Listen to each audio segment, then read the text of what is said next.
Halo, apa kabar pemirsa yang ada di rumah? Senang sekali tentunya Aziz Mahendra bisa menyapa kembali pemirsa yang ada di rumah. Nah, kalau umpamanya Aziz sudah nongol, otomatis kita akan membahas ataupun berbincang-bincang sharing tentang ilmu kesehatan. Ilmu kesehatan, bukan ilmu kesehatan sih, tentang kesehatan yang ada di sekitar kita. Nah, untuk episode kali ini kita bakal membahas perihal posyandu balita. Kalau minggu lalu atau episode sebelumnya kita membahas tentang posyandu remaja, sekarang waktunya untuk kita membahas posyandu balita. Nanti kita juga bakal mencari gitu kan ya, masyarakat yang ada di Kota Pekalongan sekitarnya sebenarnya udah paham belum sih peran dari posyandu balita itu tersendiri, kemudian manfaat dari posyandu balita, kemudian pengertian dari posyandu balita itu tersendiri. Makanya ikutin kita terus, tentunya nanti kita juga bakal dijelaskan oleh narasumber yang sudah berkompeten secara ilmuannya mengenai posyandu balita ini. Tetap bersama saya Aziz Mahendra hanya di program Narasehat, Narasi Kesehatan.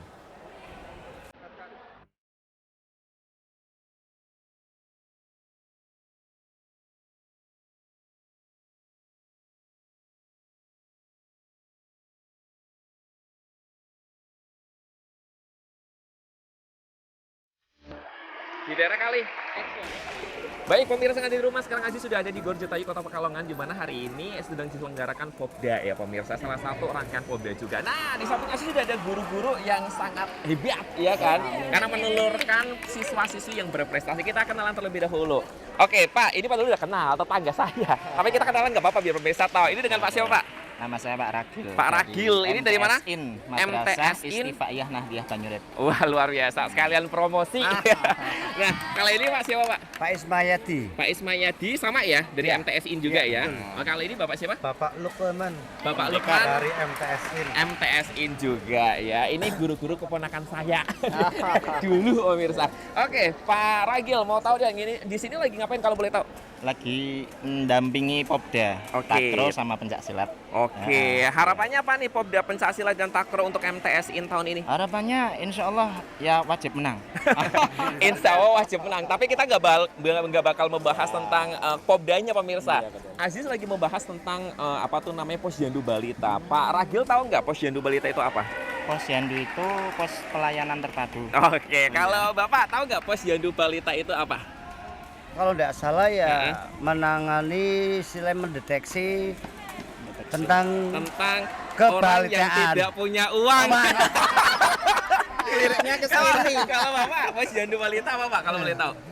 mengurusi tentang kesehatan balita dari mulai imunisasi dan vitamin, pemberian vitamin. Kalau mengurusi kesehatan Bapak itu siapa? Istri Bapak. Jangan istri tetangga ya Pak ya. Oke, kalau Pak Ragil sendiri nih, tahu nggak sih manfaat dari posyandu balita itu? Ya, Biasanya harapannya apa? untuk mencerdaskan kehidupan bangsa. Agak lumayan berat ya. Manfaat posyandu mencerdaskan bangsa. Terus ada lagi nggak? Oke, ada lagi nggak Pak Ragil? Terpenuhi vitamin, staminanya biar kuat. Nah, untuk menghadapi kehidupan agar lebih baik. Kalau Bapak tahu nggak manfaat posyandu balita? Satu aja. Manfaatnya yaitu untuk bisa mengetahui tingkat Derajat martabat seorang bayi di sisi masyarakat umum. Ini gurunya kokil-kokil. Bapak nih last question. Manfaat posyandu balita apa Pak yang Bapak tahu aja? bayi sehat, bapak kuat. Ini tepat ya pemirsa ya. Jadi bayinya sehat, bapaknya kuat, ibunya bahagia. Oke nih. Marcel di sini lagi kejuaraan atau pertandingan apa kalau boleh tahu? Takro ya, mewakili dari SMP 7. SMP 7 Kota Pekalongan. Tepuk tangan dong buat Marcel dong. Ya dari SMP Negeri 7 Kota Pekalongan. Tapi Kak Aziz nggak bakal membahas tentang sepak takraw, tapi akan membahas tentang posyandu balita. Nah, Marcel tahu nggak posyandu balita itu apa? Iya, Tahu nggak? tahu. Apa? Buat anak kecil itu yang Buat lagi anak kecil. Kalau orang dewasa itu ada warung. Marcelnya bingung, mukanya bingung ya pemirsa. Oke, posyandu balita itu buat anak kecil ya. Marcel punya adik nggak sih kalau boleh tahu? Punya. Usianya berapa? usia 8 sama 4. Oh, 4 tahun kadang masih ke posyandu juga ya? Iya. Pasti ya. Nah, Marcel tahu nggak sih manfaatnya posyandu itu apa? Apa ya? Buat menimbang, Iya. terusan mengetahui gizi. Iya. buat dapat makanan gratis, bubur kacang hijau. Iya enggak? Kalau di Posyandu kan biasanya kayak gitu. Ini pusing ya pemirsa ya. Oke. Ini Pak Marcel juga pasti pusing sendiri ngelihat hostnya seperti ini. Tapi Marcel pengen tahu nggak sih sebenarnya Posyandu Balita itu manfaatnya buat apa? Pengertian secara harfiah ataupun pengertian sesungguhnya Posyandu itu apa? Penasaran kan? Iya. Yuk kita dengerin bareng-bareng yuk penjelasan dari narasumbernya. Oke? Oke, check it out. Posyandu Balita merupakan upaya kesehatan berbasis masyarakat yang pelaksanaannya dari, oleh, dan untuk masyarakat guna mendekatkan pelayanan kesehatan baik bagi ibu, bagi balita maupun bagi bayi seperti itu. Oke, Bu Mai, bagaimana sih proses pembentukan dari Posyandu Balita ini sendiri?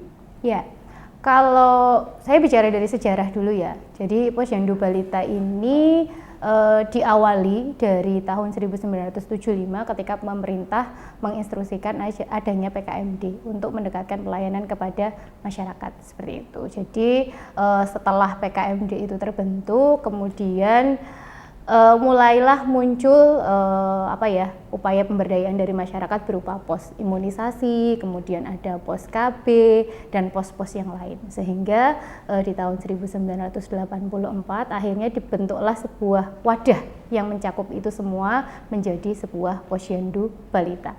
Nah, untuk saat ini karena Posyandu Balita dari tahun 1984 sampai sekarang itu sudah cukup berkembang di setiap kelurahan, RW, bahkan RT itu juga sudah ada. Maka ketika ada masyarakat yang menginginkan adanya Posyandu Balita, biasanya kalau memang ada komunitas baru yang terbentuk, ya misalnya ada wilayah perumahan baru yang di situ banyak pasangan usia subur yang masih memiliki balita gitu ya. Nah, maka dari inisiatif masyarakat itulah nanti diharapkan mereka bisa menginventarisir berapa balitanya, kemudian berapa ibu hamilnya, adakah sumber daya yang dimiliki, misalnya ada masyarakat yang bersedia menjadi kader gitu ya, kemudian ada sumber daya dan sumber dana yang bisa dimanfaatkan, maka bisa membentuk Posyandu Balita.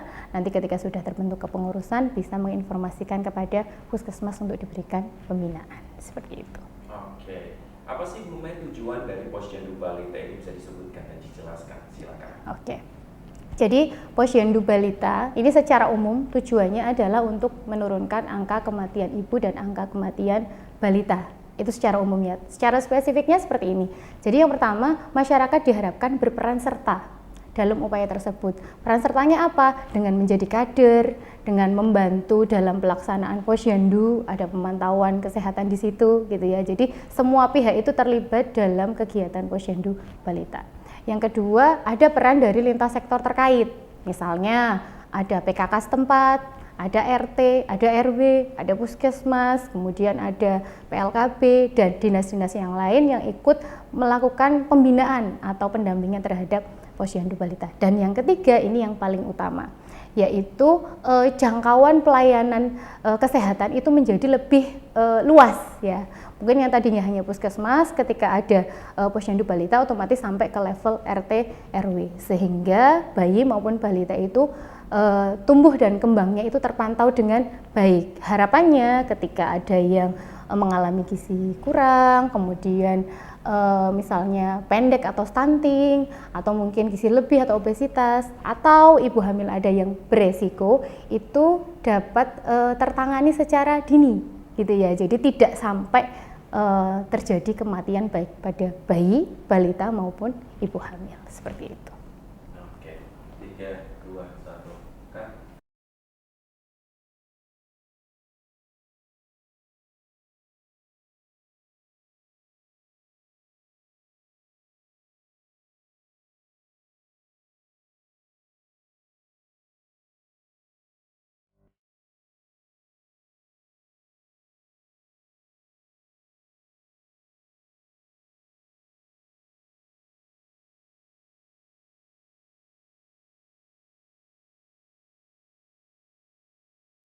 Oke, pemirsa yang ada di rumah, kayaknya Aziz mau nemuin sama teman-teman yang ada di sini, ya pemirsa ya. Halo teman-teman, minta waktunya 1 menit ya, boleh?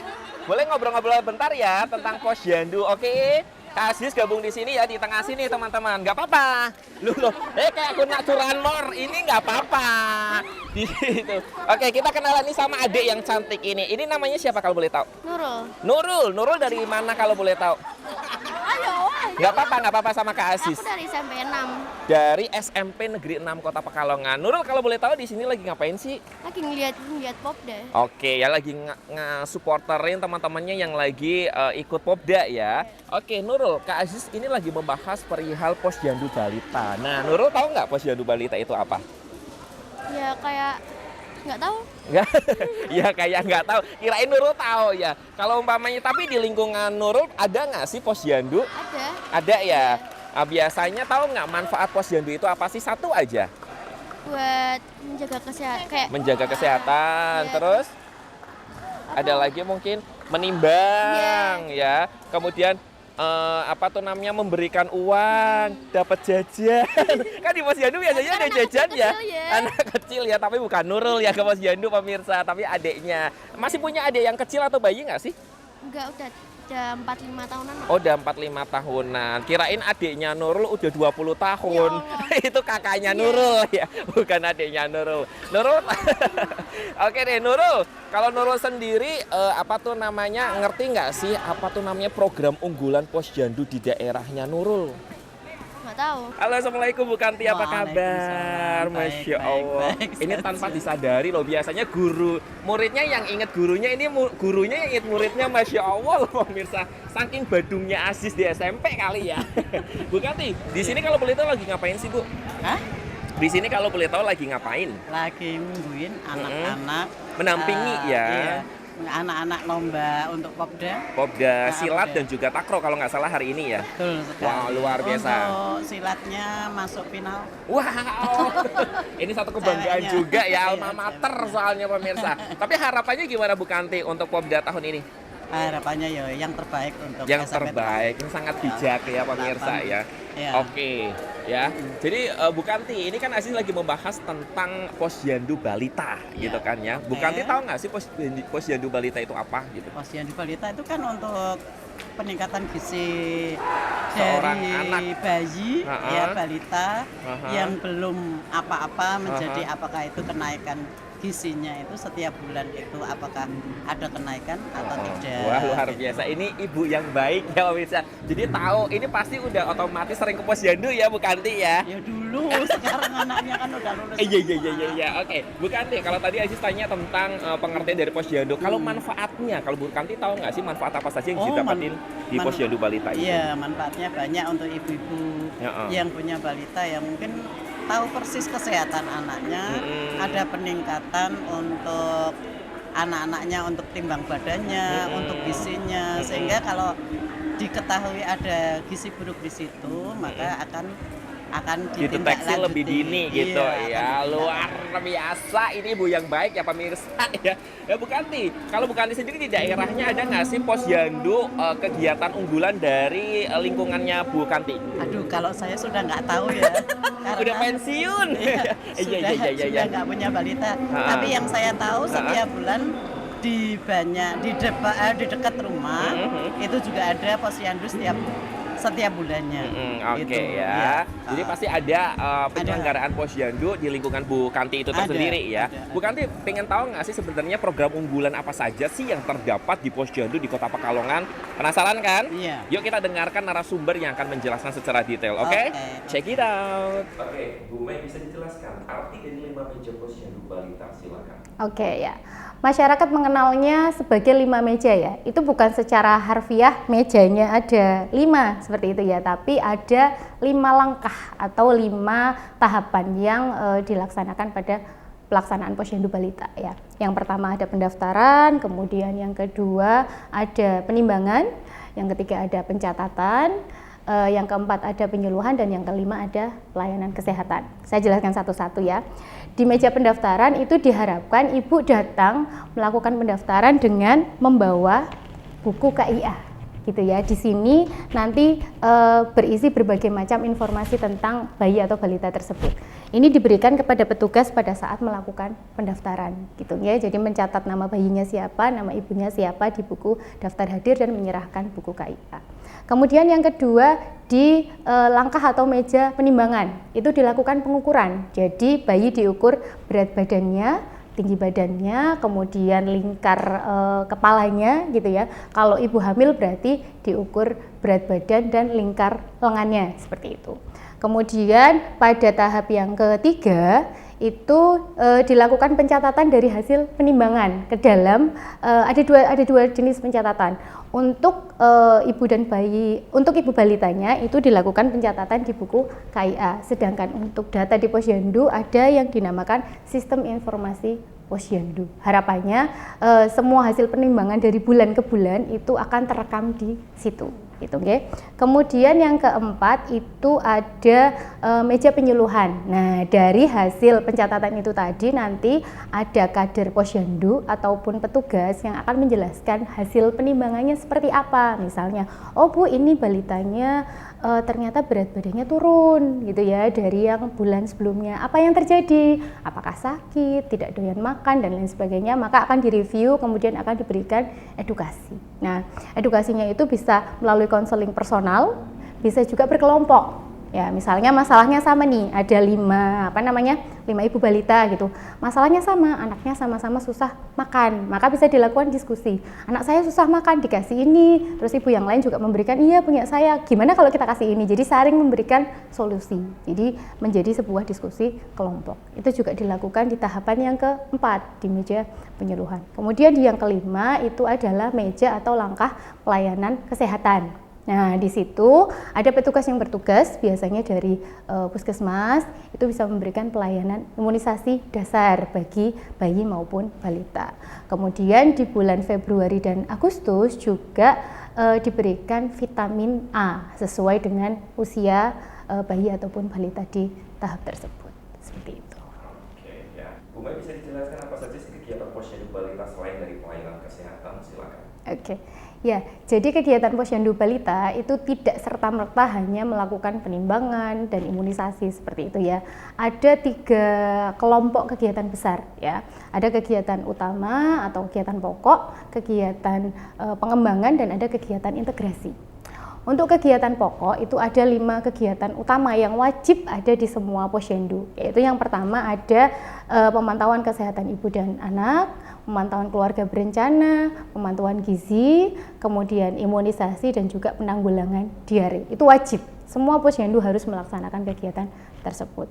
Kemudian yang kedua ada kegiatan pengembangan. Nah, kalau kegiatan pengembangan ini sifatnya sunnah gitu ya. Jadi Posyandu bisa memilih sesuai dengan kebutuhannya masing-masing.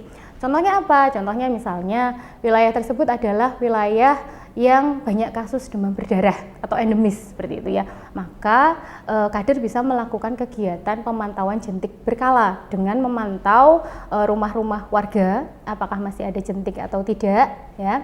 Kemudian dihimbau atau diedukasi agar warga melakukan pemberantasan sarang nyamuk atau PSN secara rutin 1 minggu sekali. Itu bisa.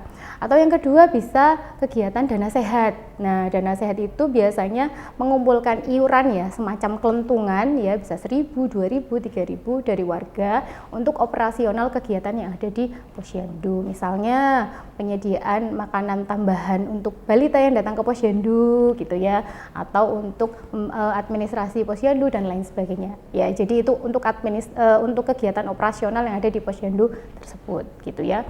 Atau bisa juga kegiatan-kegiatan yang lain yang memang sesuai dan dibutuhkan oleh Posyandu tersebut gitu.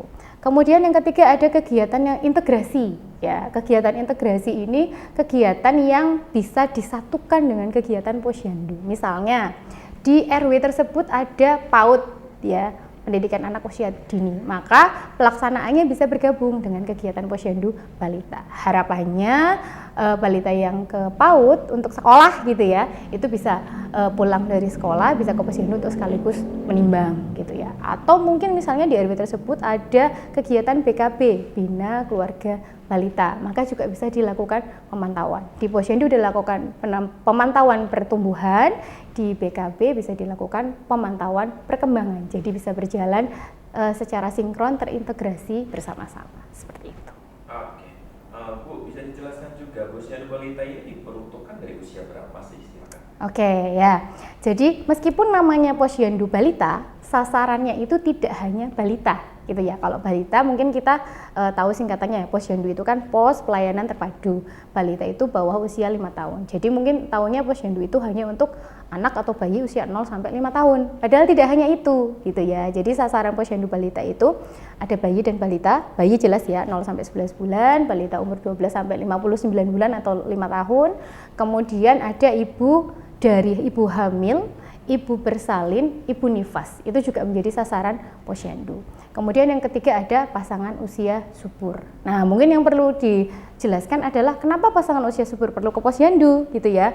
Nah, pasangan usia subur ini diharapkan mereka melakukan perencanaan gitu ya. Jadi misalnya pengen punya anak berapa gitu ya. Jangan sampai terlalu dekat. Kalau terlalu dekat mungkin bisa ditunda dengan mengikuti program keluarga berencana seperti itu gitu ya. Jadi hampir seluruh lapisan masyarakat itu sebetulnya bisa berpartisipasi atau menjadi sasaran dari posyandu seperti itu.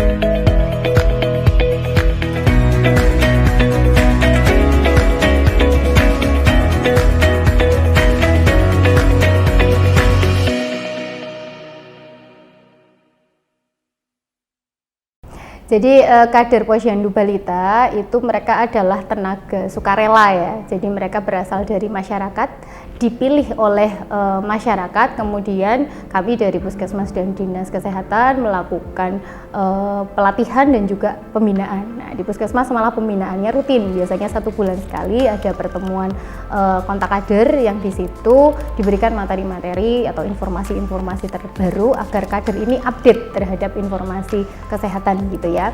Nah, tugasnya itu untuk yang pertama sebelum pelaksanaan posyandu tentunya mereka bertugas untuk mempersiapkan segala apa ya yang dibutuhkan untuk pelaksanaan posyandu, baik dari segi apa ya penyediaan mungkin makanan tambahannya, lokasinya gitu ya, tempatnya mau di mana, meja kursi dan lain sebagainya. Kemudian yang kedua memberikan informasi kepada masyarakat. Bisa melalui misalnya kalau di kampung ya bisa melalui pengeras suara yang ada di musola, masjid gitu ya, atau mungkin pada saat ada pertemuan RT, pertemuan PKK bisa disampaikan jadwalnya untuk bulan ini tanggal berapa di mana ya. Harapannya jadwalnya itu adalah jadwal tetap sehingga ibu balita mudah untuk mengingatnya. Misalnya setiap tanggal 15 atau setiap Jumat minggu pertama seperti itu ya. Atau kalau sekarang lebih canggih ya, mereka punya grup WA. Ya, jadi diumumkan di grup WA posyandu balita mana misalnya ya, terkait dengan jadwal. Itu untuk sebelum pelaksanaan. Kemudian pada saat pelaksanaan posyandu, kader ini ya, kader masing-masing posyandu kan minimal jumlahnya 5 orang ya. Itu yang nanti akan memberikan pelayanan di 5 meja atau 5 langkah yang tadi saya sebutkan gitu ya. Jadi ada yang di meja pendaftaran, ada yang di meja penimbangan, kemudian ada yang di pencatatan, ada yang di penyuluhan dan pelayanan kesehatan. Kalau pelayanan kesehatan nanti akan didampingi oleh pembina dari Puskesmas seperti itu. Nah, kemudian itu kan pas pelaksanaan ya. Kalau setelah posyandu selesai, apakah mereka masih berperan? Jelas ya. Tugas dari kader ketika posyandu sudah selesai gitu bukan berarti selesai ya.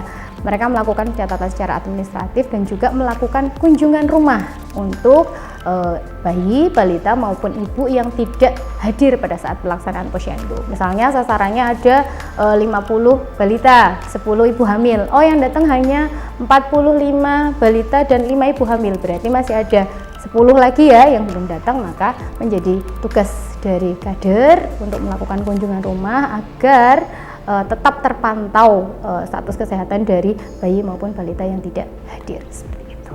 Oke. Di Kota Pekalongan sendiri ada berapa posyandu balita? Bisa disebutkan dan jelaskan program unggulan dari masing-masing posyandu tersebut? Silakan. Oke. di Kota Pekalongan itu ada 414 ya untuk saat ini. Ada 414 posyandu balita yang terbagi dalam 27 kelurahan.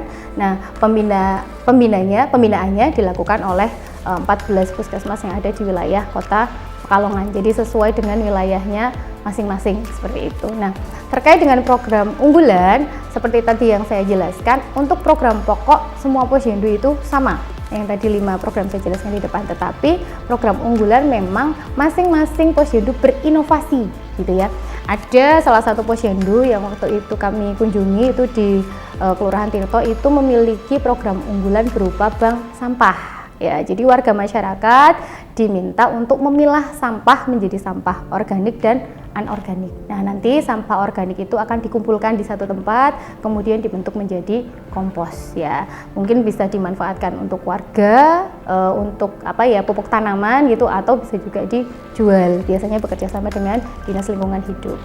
Dan kemudian untuk yang sampah non organik itu biasanya akan dicuci, dikumpulkan ya, misalnya kayak bungkus deterjen, bungkus sabun dan lain sebagainya, dicuci kemudian dibersihkan, dikeringkan, dibentuk menjadi, ada yang jadi payung, ada yang jadi tas gitu ya, dan produk-produk yang lain gitu ya. Kemudian selain itu juga ada misalnya yang mereka mengembangkan potensi dari segi kuliner gitu ya, jadi membentuk UPPKS ya, jadi semacam usaha produksi makanan seperti itu ya. Biasanya menerima pesanan ketika ada acara, ada hajatan seperti itu. Biasanya keuntungannya akan dibagi untuk yang buat, kemudian sebagian mungkin akan diberikan untuk operasional posyandu gitu ya. Emang berbeda-beda ya antar posyandu satu dengan yang lainnya sesuai dengan kebutuhan dan potensi yang dimiliki. Oke, last question untuk pesan para kader posyandu balita dan masyarakat perihal posyandu balita. Ya, pesan untuk kader dulu ya, yang pertama ya, bahwa kesuksesan posyandu itu sangat bergantung ya dari peran serta dari semua pihak yang ada di situ ya. Juga untuk kader itu butuh kerjasama, butuh komitmen ya, butuh pengabdian ya. Karena kader itu kan tenaga sukarela yang tidak dibayar gitu ya. Jadi harapannya untuk kader tetap semangat untuk mengabdi gitu ya, tetap berikan yang terbaik untuk masyarakat gitu ya, apa yang dimiliki, apa yang dibisai, dipunyai gitu ya, berikan edukasi kepada masyarakat, jangan menyerah gitu ya, kita bersama-sama insya Allah berkontribusi untuk kesehatan masyarakat. Dan untuk lintas sektor terkait ya, kayak misalnya mungkin ada RT, RW, PKK, dan kami juga gitu ya, kita bersama-sama memberikan dukungan, support positif ya, baik moral, material, finansial gitu ya, untuk posyandu agar tetap bisa berjalan dengan optimal sesuai dengan apa yang kita harapkan.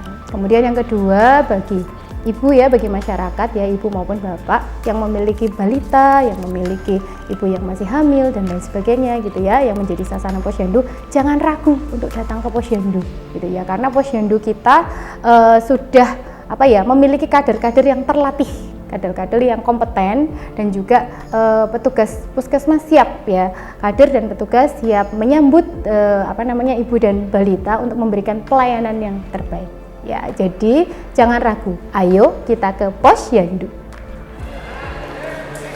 Baik pemirsa yang ada di rumah, ternyata banyak ya yang belum mengetahui tentang posyandu balita, kemudian juga manfaat dari posyandu balita itu tersendiri. Namun syukur alhamdulillah tadi sudah dijelaskan sama Bu Mai dari Dinas Kesehatan Kota Pekalongan secara detail. Jadi tadinya yang belum tahu bisa menjadi tahu, tadinya yang belum paham bisa menjadi paham. Inilah gunanya untuk transfer knowledge ataupun tukar pengetahuan tentang kesehatan, dalam hal ini adalah posyandu balita, seperti pembahasan ataupun tema yang sedang kita bahas. Dan tidak terasa pemirsa, Aziz harus pamit undur diri. Jangan sampai lupa untuk terus saksikan program Narasehatannya di Pati TV. Saya Aziz Mahendra pamit. Wassalamualaikum dan sampai jumpa.